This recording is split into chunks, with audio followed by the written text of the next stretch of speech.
چاند کے اعتبار سے یہ مہینہ شعبان کا مہینہ کہلاتا ہے۔ گزشتہ جمعے اس پر تفصیل سے بات ہوئی تھی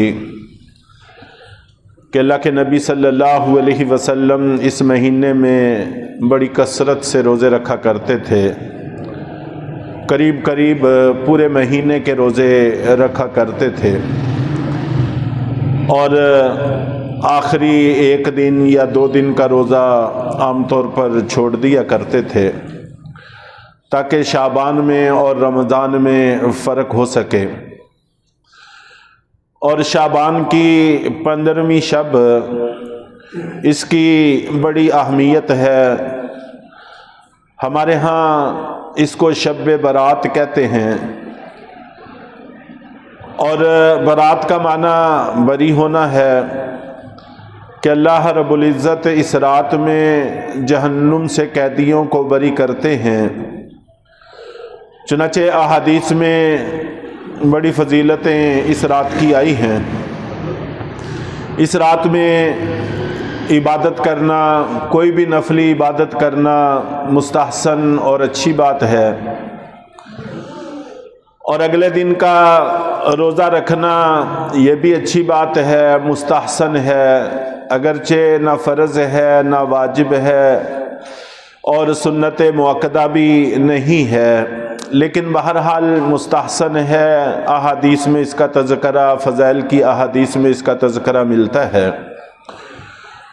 اور چونکہ 15واں دن ایام بیض میں سے بھی ہے، ایام بیض ان دنوں کو کہتے ہیں کہ جو چاند کی 13، 14 اور 15 تاریخیں ہوتی ہیں۔ اللہ کے نبی صلی اللہ علیہ وسلم ہر مہینے کی چاند کے اعتبار سے 13، 14 اور 15 کو روزہ رکھا کرتے تھے، اہتمام فرمایا کرتے تھے، تو اس وجہ سے بھی اس دن کا روزہ رکھ لینا مستحسن ہے، اچھی بات ہے۔ اور شعبان میں آپ تقریباً سبھی دنوں کا روزہ رکھتے تھے، اس وجہ سے بھی بہتر ہے۔ اور الگ سے بھی حدیث اگرچہ سند کے اعتبار سے کمزور ہی ہے، لیکن الگ سے بھی اس دن کے روزے کا تذکرہ موجود ہے، اس وجہ سے بھی اچھی بات ہے، بہتر ہے، مناسب ہے کہ روزہ رکھ لیا جائے۔ اور ہر مسلمان اور مومن کے لیے یہ بات اچھی ہے، نیک فعل ہے کہ اللہ تعالیٰ اس کی تقدیر لکھ رہے ہوں اور وہ اچھی حالت میں ہو، روزے سے ہو، نماز میں ہو، دعا میں ہو، ذکر تلاوت میں ہو، تو ایسی حالت میں انسان ہو اور اللہ کی طرف سے اس کی تقدیر لکھی جا رہی ہو، یقیناً ایک نیک فعل ہے اور اچھے نصیب کی بات ہے۔ تو اس لیے بھی ہمیں کوشش کرنی چاہیے، کم سے کم درجہ یہ ہے کہ مغرب کی نماز، عشاء کی نماز اہتمام کے ساتھ جماعت سے پڑھ لی جائے، اور صبح اللہ توفیق عطا فرما دے، لمبی راتیں ہیں تو آسانی سے سحری کے وقت آنکھ کھل جاتی ہے، چند نفل پڑھنے کی توفیق مل جائے تو سبحان اللہ، بڑی اللہ کی نعمت ہے۔ اور پھر فجر کی نماز اہتمام سے پڑھ لی جائے، جماعت کے ساتھ پڑھ لی جائے، تو انشاءاللہ پوری رات عبادت کرنے والوں میں شمار ہو جاتی ہے، اور اس کا بھی ایسے خوش نصیب لوگوں میں نام شامل ہو جاتا ہے جو اس رات میں عبادت کے اندر مصروف رہے۔ چنانچہ اس کا اہتمام کرنے کی کوشش کرنی چاہیے۔ اور شیطان چونکہ ہمارا ازلی دشمن ہے اور کوئی موقع ضائع نہیں کرتا، کسی موقع پر سستی اور کاہلی سے کام نہیں لیتا، اس کی پوری کوشش ہوتی ہے کہ ہر وہ موقع جہاں پر مسلمان کو کوئی فائدہ پہنچ رہا ہو تو فائدے سے محروم کرنے کی کوئی نہ کوئی شکل پیدا کر دے۔ چنانچہ چاہیے یہ تھا کہ بڑے بوڑھے، خواتین، بچے سبھی عبادت میں لگتے، لیکن بچے اور عام لوگ وہ کھیل تماشوں میں، شرلی پٹاخوں میں لگ جاتے ہیں۔ اگرچہ پہلے کی طرح کا رواج اب الحمدللہ نہیں رہا، لیکن بہرحال پھر بھی بہت ساری جگہوں میں اس طرح کے رواج پائے جاتے ہیں۔ تو کچھ لوگ تو اس کام میں لگ جاتے ہیں، اور پھر گھر میں خواتین پکانے کھانے میں مصروف ہو جاتی ہیں۔ حالانکہ اس دن اور اس رات کے ساتھ کوئی خاص پکانا کھانا نہ مسنون ہے، نہ مستحسن ہے، نہ اس کا کسی جگہ پر کوئی تذکرہ ہے۔ عام ترتیب سے جو گھر میں پکتا ہے اسی ترتیب سے پکا لینا چاہیے۔ تو اپنے وقت کو پکوانوں میں خرچ کر دینا، کھانوں میں خرچ کر دینا، اور اللہ کی عبادت کو ترک کر دینا، فرض واجب تک چھوڑ دینا یا گناہوں میں لگ جانا بہت بڑے خسارے اور نقصان کی چیز ہے۔ اور تیسرا طبقہ جس کو کچھ نہ کچھ دین کا شعور ہے، وہ عبادت کا ذوق اور شوق رکھتا ہے، تو ان لوگوں کو اجتماعی پروگراموں میں جوڑ دیتا ہے۔ شیطان کوشش کرتا ہے کوئی ایسی اجتماعی شکل پیدا ہو جائے تاکہ اصل جو چیز اس کو حاصل ہونی چاہیے اس سے یہ کسی نہ کسی طرح سے محروم ہو جائے۔ اللہ تعالیٰ نے ہمارے ذمہ دو طرح کی عبادات لگائی ہیں۔ کچھ عبادات اجتماعی ہیں۔ اجتماعی عبادات کو ہم کھلی کچہری سے تعبیر کر سکتے ہیں۔ یہ اللہ تعالیٰ کی کھلی کچہری ہے۔ اللہ تعالیٰ چاہتے ہیں کہ میرے بندے اکٹھے ہو کر ایک جمع غفیر کی شکل میں میرے حضور پیش ہوں، میرے دربار میں پیش ہوں۔ تو چنانچہ حج کے موقع پر بہت بڑا اجتماع ہوتا ہے، عیدین پر بڑے بڑے اجتماع ہوتے ہیں، اور اسی طرح جمعوں میں اجتماع ہوتے ہیں، فرض نمازوں میں اجتماع ہوتے ہیں۔ تو یہ اللہ تعالیٰ کی کھلی کچہریاں ہیں۔ اللہ چاہتے ہیں، اس بات کو پسند کرتے ہیں کہ میرے بندے اکٹھے ہو کر میرے حضور پیش ہوں، مجھے یاد کریں، میری عبادت کریں۔ اور نفلی عبادات یہ اللہ تعالیٰ کی خاص کچہریاں ہیں، راز کے باتیں ہیں۔ اللہ یہ بھی چاہتے ہیں کہ میرے بندے میرے ساتھ راز و نیاز کریں، تنہائی میں میرے ساتھ ملاقات کریں۔ تو یہ بھی اللہ کی منشا ہے اور اللہ کی مرضی ہے۔ چنانچہ جتنی بھی احادیث ہیں جہاں پر بھی عبادات کا تذکرہ آتا ہے شب برات کے حوالے سے، ان سب میں کہیں بھی اجتماع کی بات نہیں ہے۔ اما جان عائشہ صدیقہ رضی اللہ تعالیٰ عنہا کہتی ہیں، ایک دفعہ رات کو میری آنکھ کھلی، تو اس طرح سے روشنیاں تو ہوتی نہیں تھیں، اندھیرا ہوتا تھا، اور چراغ یا لالٹینیں وغیرہ موم بتیاں جو کچھ بھی جلایا جاتا تھا رات کو اس کو بند کر کے سوتے تھے۔ بند کرنا مسنون ہے تاکہ رات کو خدا نخواستہ کوئی حادثہ نہ ہو جائے۔ اور وہ جو جملہ مشہور ہے کہ گھر کو آگ لگ گئی گھر کے چراغ سے، اس طرح کی صورت نہ بن جائے۔ تو بہرحال اللہ کے نبی صلی اللہ علیہ وسلم نے چراغ کو بند کر کے سونے کا ہمیں حکم دیا ہے، اور یہ بھی ہم پر عنایت ہے، مہربانی ہے، تاکہ ہم نقصان سے بچ سکیں۔ تو اس وقت یہی چیزیں ہوتی تھی، بند کر دیتے تھے تو اندھیرا ہو جاتا تھا۔ تو رات کو آنکھ کھلی، اندھیرا تھا، تو وہ کہتی ہیں کہ میں نے ہاتھ سے بستر ٹٹولا تو اللہ کے نبی صلی اللہ علیہ وسلم بستر پر موجود نہیں تھے۔ بحیثیت انسان ہونے کے وہ کہتی ہیں کہ میرے دل میں وسوسہ آیا کہ اللہ کے نبی صلی اللہ علیہ وسلم کہیں کسی اور ازواج مطہرات میں سے کسی کے گھر میں نہ تشریف لے گئے ہوں۔ چنانچہ میں بستر سے ہٹ کر بھی کمرے میں آپ کو ٹٹولنے لگی، تو اچانک میرا ہاتھ اللہ کے نبی صلی اللہ علیہ وسلم کے قدم مبارک پر پڑا اور آپ سجدے میں تھے۔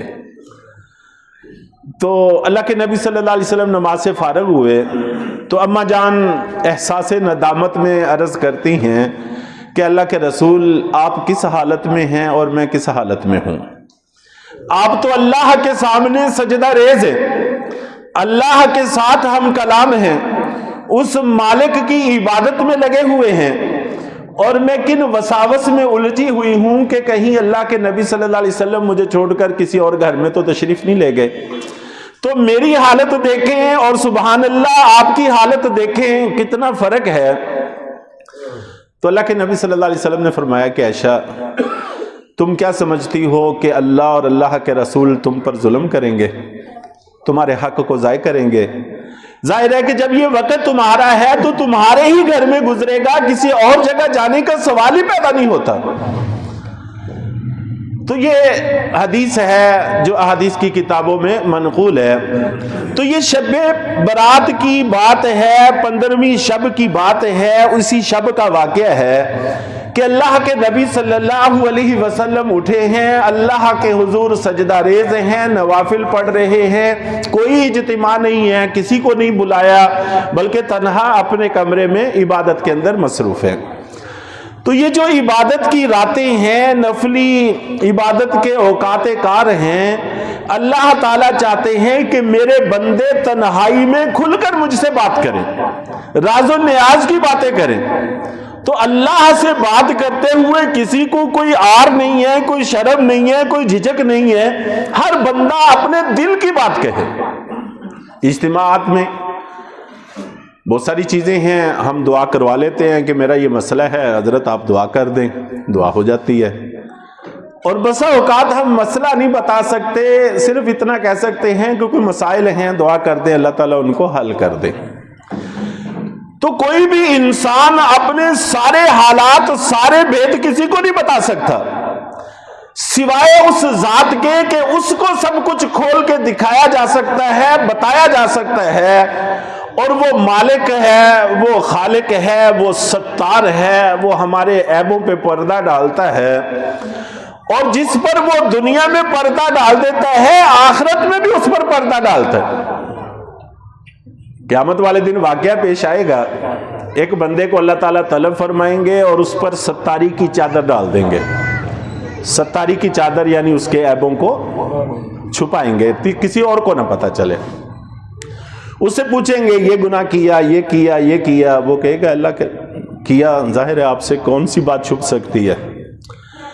تو آخر میں اللہ تعالیٰ فرمائیں گے کہ میں نے دنیا میں بھی تجھ پہ پردہ ڈالے رکھا، تیرے عیب کسی پر ظاہر نہیں ہونے دیے، تو آج بڑے مجمع میں بھی میں تمہیں رسوا نہیں کروں گا، جاؤ تمہارے سارے گناہ میں نے معاف کر دیے، نیکیوں میں تبدیل کر دیے، جنت میں چلے جاؤ۔ وہ ستار ہے، وہ مہربان ہے، وہ اپنے بندوں کے عیبوں کو کھولنا نہیں چاہتا، بلکہ ہمیں تعلیم ہے کسی کی غیبت نہ کرو، کسی کی چغلی نہ کرو، کسی کے عیب نہ کھولو، کسی کی ٹو میں نہ لگو، ولا تجسسو، تجسس نہ کرو، عیبوں پہ پردہ ڈالو۔ جو خود اس بات کا حکم دیتا ہے وہ خود کسی کے عیب کیسے اچھال سکتا ہے؟ تو تنہائی میں اللہ اپنے بندے کو بلاتے ہیں کہ میرے ساتھ راز و نیاز کرو، اور یہ مجمع لے کر وہاں چلا جاتا ہے۔ اگر آدمی تھوڑا سا غور کرے، تھوڑا سا سوچے، کوئی بھی حکمران، صاحب اقتدار، صاحب حیثیت آدمی کسی اپنے ملازم کو کہے کہ فلاں وقت مجھے تنہائی میں تم آ کر ملنا، اور اس کو اندازہ بھی ہو کہ مجھ پر کوئی خاص عنایت مقصود ہے، ہو سکتا ہے کچھ مال مل جائے، ہو سکتا ہے کچھ جائیداد مل جائے، ہو سکتا ہے کوئی کوٹھی بنگلہ مل جائے، کوئی کار مل جائے، ہو سکتا ہے کوئی عہدہ مل جائے، کوئی ترقی مل جائے۔ اس کو قرائن سے محسوس ہو رہا ہے کہ مجھ پر خاص عنایت ہونے والی ہے اور تنہائی میں مجھے طلب کیا گیا ہے۔ تو کیا خیال ہے، تھوڑی سی بھی سمجھ رکھنے والا آدمی کسی کو ہوا بھی لگنے دے گا؟ کسی کو ساتھ لے کر جائے گا؟ اور اگر کوئی آدمی اس وقت 8، 10، 15، 20 لوگوں کو لے کر چلا جائے تو جس عنایت کی اس کو توقع تھی وہ عنایت اس پر ہوگی، بلکہ الٹا غصہ آ جائے گا اس کو کہ اس بدبخت کو میں نے کہا تھا کہ اکیلے میں ملنا اور یہ سب کو لے کر آ گیا۔ تو بس یہ نفلی عبادات یہ اللہ اور بندے کے راز و نیاز ہیں، اللہ تنہائی چاہتے ہیں اپنے بندے کے ساتھ۔ اس لیے جن کو تھوڑا بہت عبادات کا ذوق شوق ہوتا ہے وہ جب میں غفیر میں گھسنے کی کوشش کرتے ہیں، فلاں جگہ اجتماع ہے، فلاں جگہ اجتماع ہے، یہ بھی ٹھیک نہیں ہے۔ تو شیطان ہمیں مختلف طرح کے حوالوں سے پھسلانے کی کوشش کرتا ہے، الجھانے کی کوشش کرتا ہے، اس لیے اس کے بلامے میں، اس کے پھسلامے میں ہمیں نہیں آنا چاہیے۔ تو بہرحال ایک بات تو خاص طور پر یہ عرض کرنی تھی کہ 15ویں شب شعبان کی ہمارے لیے بڑی اہم ہے۔ اس میں فرض واجب تو نہیں چھوڑنا چاہیے کسی صورت میں بھی، عام طور پر بھی نہیں چھوڑنا چاہیے، اس رات میں بطور خاص ہمیں نہیں چھوڑنا چاہیے۔ اور جتنی سی عبادت کی تمنا ہے، طبیعت اجازت دیتی ہے، وہ اپنے گھر میں تنہائی میں بیٹھ کر کر لینی چاہیے۔ اللہ تعالیٰ کو مقدار مطلوب ہی نہیں ہے، اس کو پسند آنے لگے تو ایک تسبیح پسند آ جائے، اس کو پسند آنے لگے تو ایک سجدہ پسند آ جائے تو بات بن جاتی ہے۔ کتنے ہی واقعات ہیں، احادیث کی کتابیں بھری پڑی ہیں ایسے واقعات سے، بس ایک بات پسند آ گئی، بخشش کا فیصلہ ہو گیا۔ تو ہمیں اس کا اہتمام کرنا چاہیے۔ اور پھر شعبان آپ جانتے ہیں کہ یہ رمضان کا مقدمہ ہے، رمضان کی تیاری کا وقت ہے، ہم اس کے لیے رمضان المبارک کے لیے تیار ہوں، تیاری کریں۔ اور رمضان المبارک کے موضوع میں مختلف پہلو ہیں۔ گزشتہ جمعے میں نے صبر کے حوالے سے تھوڑی سی گفتگو کی تھی کہ یہ صبر کا مہینہ ہے، چنانچہ ہمیں صبر کا اہتمام کرنا چاہیے۔ صبر بڑا وسیع مفہوم ہے، گناہوں سے رکنا یہ بھی صبر ہے، نیکیوں پہ جمے رہنا یہ بھی صبر ہے، اور بھوک پیاس روزے کی حالت میں برداشت کر لینا یہ بھی صبر ہے۔ کسی نے کوئی زیادتی کر دی ہے، بدلہ نہ لینا یہ بھی صبر ہے۔ کسی نے پہلے سے کوئی زیادتی کی ہوئی ہے، اس کو معاف کر دینا یہ بھی صبر ہے۔ تو صبر کے بہت سارے عنوان ہیں، انسان کو کوشش کرنی چاہیے سبھی عنوانوں کو اختیار کرنے کی کوشش کریں۔ اور رمضان کے موضوعات میں سے ایک موضوع تقوی بھی ہے۔ تقوی، اللہ کا ڈر، اللہ کا خوف دل میں پیدا کر لینا، پرہیزگاری کی زندگی اختیار کر لینا، اور اس کو روزوں کے مقصد کے طور پر اللہ تعالیٰ نے ذکر کیا ہے۔ یا ایھا الذین آمنوا کتب علیکم الصیام کما کتب علی الذین من قبلکم، تم پر روزے فرض کیے گئے ہیں، تم سے پہلے بھی لوگوں پر فرض کیے گئے تھے، لعلکم تتقون، تم پر بھی اور پہلے لوگوں پر بھی اس لیے فرض کیے گئے تھے تاکہ تم تقوی والے بن جاؤ، تمہارے دلوں میں اللہ کا ڈر پیدا ہو جائے۔ اللہ کا ڈر دل میں پیدا ہونے کے راستے میں شیطان بھی بڑی رکاوٹ ہے، نفس بھی بڑی رکاوٹ ہے۔ شیطان کو اللہ نے زنجیروں میں جکڑ دیا، بھوکے پیاسے رہنے سے نفس تابع ہوتا ہے، نفس کی کمر ٹوٹتی ہے۔ تو نفس کو تابع رکھنے کے لیے اللہ تعالیٰ نے روزے کا حکم دیا تاکہ ہمارے دل میں تقوی پیدا ہونے میں جو رکاوٹیں ہیں وہ دور ہو سکے اور تقوی ہمارے دلوں میں آ جائے۔ تقوی کا مفہوم انشاءاللہ العزیز ذکر کیا جائے گا۔ تو یہ جو اللہ کا ڈر ہے، اللہ کی خشیت ہے، اللہ کا تقوی ہے، اللہ کا خوف ہے، یہ سارے ایک ہی چیز کے نام ہیں۔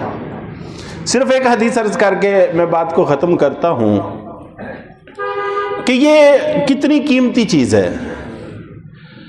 جتنے جرائم ہیں یہ سارے کے سارے اللہ کا ڈر دل میں نہ ہونے کا نتیجہ ہے، اور جتنے صلحاء کی صالح زندگی ہے یہ ساری کی ساری اللہ کا ڈر دل میں ہونے کا نتیجہ ہے۔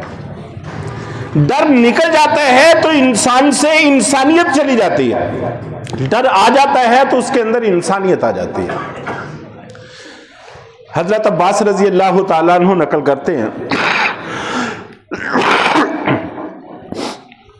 کہ ایک دفعہ ہم اللہ کے نبی صلی اللہ علیہ وسلم کے ساتھ تھے، ایک درخت کے نیچے تھے، خزاں کے موسم کا آغاز تھا، اور آپ جانتے ہیں کہ جب خزاں کا موسم ہوتا ہے تو اکثر درختوں کے پتے خشک ہونا شروع ہو جاتے ہیں، پیلے اور زرد ہونا شروع ہو جاتے ہیں، اور بعض درخت ایسے بھی ہوتے ہیں کہ اس پر بسا اوقات ایک بھی پتا نہیں بچتا۔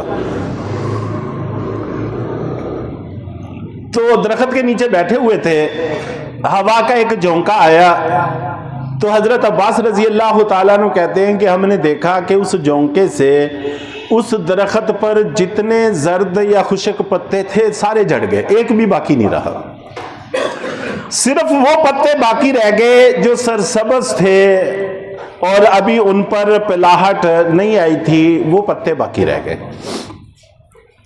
تو اللہ کے نبی صلی اللہ علیہ وسلم نے دیکھ کر ہمیں فرمایا کہ تم جانتے ہو اس سے کیا مثال نکلتی ہے؟